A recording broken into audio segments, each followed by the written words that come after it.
Wow, Donald Trump has apparently been watching the video of himself almost getting shot over and over and over, and people near him are worried that he may have PTSD. And ironically, this comes after Donald Trump gave the entire world PTSD during his 4 years in the White House. This article reads, Trump watches himself get shot over and over, and campaign staff fears he has PTSD, according to a new report. The former president has viewed the 7-second clip in which his right ear was grazed with a bullet multiple times, according to a Republican source close with this campaign. Now, I hope you guys are having a good morning. I have a few important breaking news stories to break down, and this is one of them. This story may be explaining why Donald Trump has been facing this rapid decline over the past few weeks or months. I mean, ever since VP Harris entered the race, we have seen a different Donald Trump. Something snapped. From my point of view, he was relatively quiet during the weeks after Biden's terrible debate performance. He sat back, he watched the Biden campaign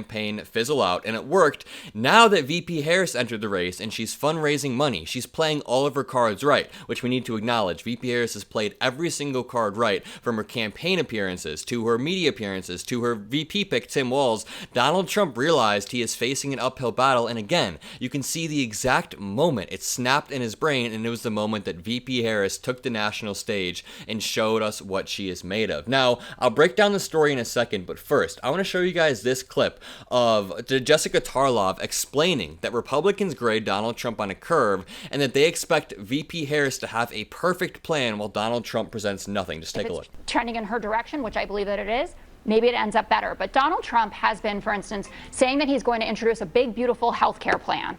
And there are no specifics on it. And Kamala is being held to a standard where she has to tell you the nuts and bolts of things, where people are saying, you tell us exactly that. She's supposed to talk about her economic plan on Friday. The press is already saying it'll be, quote, light on detail. They don't know. Could it be as light as big and beautiful? I doubt it. Are you actually arguing that Donald Trump is held to a lower standard than Kamala? Yes. Yeah, actually I am. If you could say, I'm going to get rid of Obamacare and I'm not going to tell you what I'm going to do, then that is the lowest standard of all time. Republicans aren't really... I can't lie to you, having somebody like Jessica Tarlov on Fox News, I think is one of the most important things for our democracy possible, because Fox News is a propaganda network, of course, but having a rational liberal voice that can introduce the viewers to fact patterns they otherwise wouldn't hear is important. Now, obviously, she's sitting in a 4v1 debate. Every single time they do one of these segments, she's getting dogpiled by all of the people around her, but I do think having somebody with opposing views pushing back is important. So good on Jessica Tarlov, but still, I hate Fox News. Also, the fact that this dude said, do you really think we grade Donald Trump on a curve? That is absolutely laughable. Ever since Donald Trump entered American politics, they say, oh, he may sound dumb, but he tells it like it is. They admit that he sounds stupid. Oh, he may know nothing about policy, but he has good instincts. They admit that he doesn't know how to speak. He doesn't know anything about policy. They just like who he is. Now, before we break down this PTSD story, I want to read this tweet. So, this excerpt reads, Republican donors and Trump campaign officials are struggling to understand why Trump seems to be sabotaging his own candidacy. One theory, according to sources, is that Trump has been experiencing trauma from his near-death experience following the assassination attempt at the rally last month in Butler, Pennsylvania. Quote, he's been watching that 7-second clip of how close he was to getting shot right in the head over and over and over again, the Republican close to the campaign said. Quote, he may actually have legit PTSD. A campaign official confirmed that the shooting continues to weigh on Trump. He has been through a lot, the official said. Come on, anything that Donald Trump has been through has been self-imposed. Any single court case or trial or legal battle or political violence, it is all because of Donald Trump amping up the tension in American politics. Somebody quote tweeted this and said, it's the ultimate irony. Trump got PTSD while leading the party that thinks going to therapy is the weakest thing you can possibly do. Trump is about to enter an episode of The Sopranos and go to therapy like Tony Soprano did. But let's read this article. Donald Trump has watched a video clip of the attempt on his life at the Pennsylvania rally over and over again, leading to fears that he may be suffering from PTSD, according to a new report.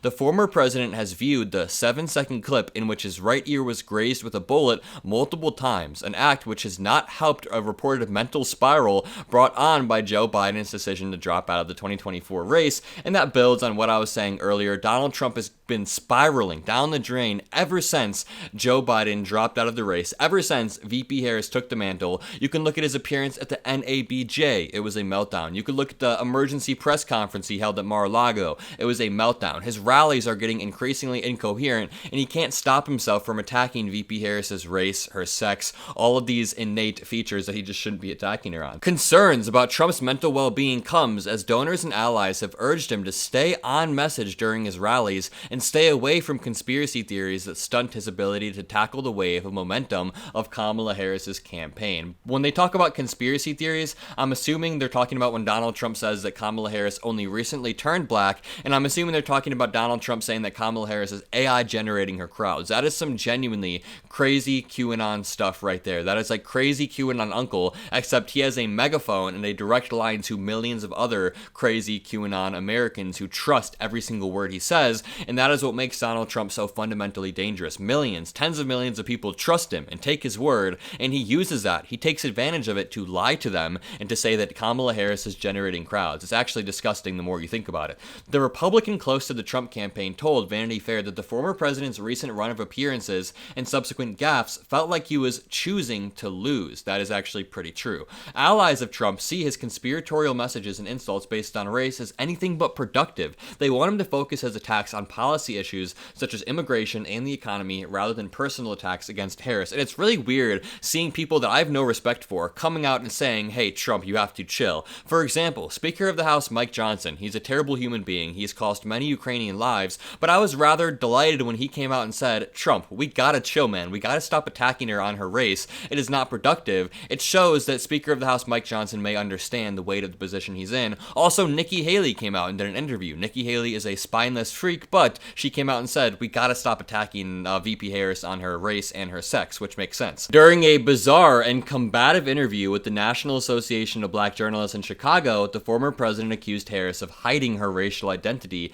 prompting fierce backlash. At a press conference at Mar-a-Lago, the purpose of which was unclear, Trump also baselessly claimed that his crowd during his rally ahead of the January 6th insurrection was comparable to that of Martin Luther King Jr.'s during the March on Washington in 1963, drawing consternation online. That is Donald Trump's entire shtick, is to say crazy stuff and try to play the media, try to goad the media into covering it without fact-checking it, which CNN, honestly, and MSNBC, they sometimes fall for. I think CNN played one of his rallies interrupted the other day, but we do our best over here to fact-check, to spend all of our time taking down Donald Trump's lies. The former president has begun to share right-wing conspiracy theories, such as that nobody attended Harris's recent rally in Michigan, despite videos and photos showing thousands of people at a Detroit airport. I mean, Donald Trump's obsession with crowd sizes is perfectly demonstrative of his ego, how egotistical he is, and that is all he worries about. He cares more about crowd sizes than actual policy. Either way, if you guys enjoyed this video, if you appreciate what I do, all that I ask is that you leave a like, comment a blue heart, hit that subscribe button, and have a great day. Peace out.